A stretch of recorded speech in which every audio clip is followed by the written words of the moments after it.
warahmatullahi wabarakatuh. Halo ekonom Rabani, selamat datang di Kasai Podcast Ramadan. Yuk mari kita belajar bersama.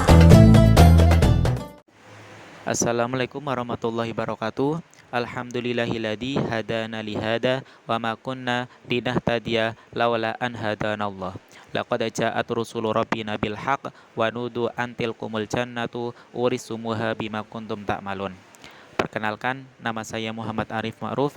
Pada kesempatan kali ini saya akan membahas mengenai 7 macam sholat sunnah dan keutamaannya.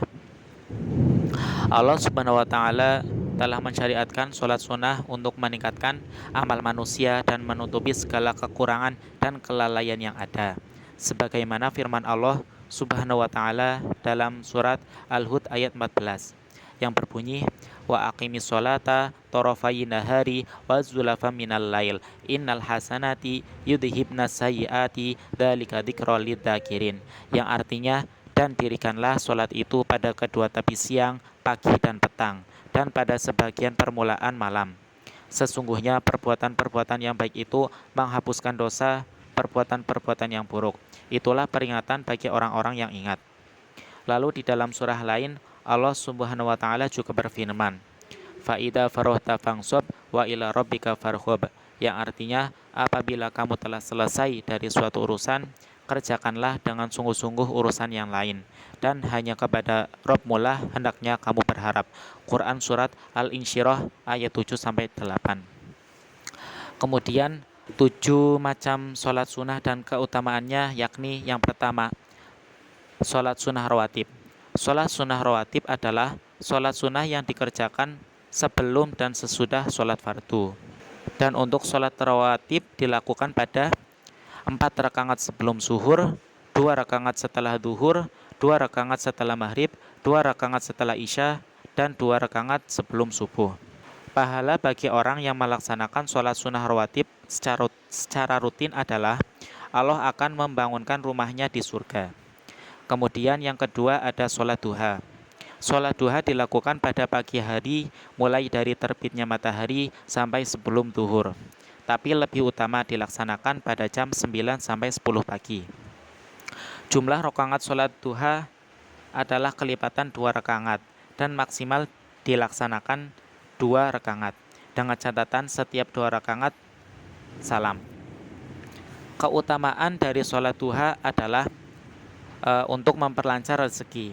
Kemudian yang ketiga ada sholat tahajud. Sholat tahajud dilaksanakan setelah sholat isya dan setelah tidur. Jumlah rakaatnya adalah minimal 2 rakaat.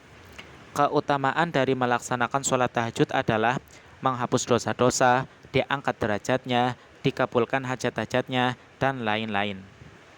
Yang keempat ada sholat tahiyatul masjid. Sholat tahiyatul masjid adalah sholat 2 rakaat yang dilakukan oleh seseorang yang masuk ke dalam masjid dan belum melaksanakan duduk. Tujuan sholat ini adalah untuk menghormati masjid sebagai ibadah dan rumah Allah. Kemudian yang kelima ada sholat sunnah wudhu. Sholat sunnah wudhu dilakukan ketika seseorang setelah wudhu. Apabila seseorang melakukannya di masjid, maka setelah sholat sunnah wudhu bisa diteruskan dengan sholat sunnah tahiyatul masjid. Keutamaan sholat sunnah ini adalah diampuni dosa-dosanya yang terdahulu.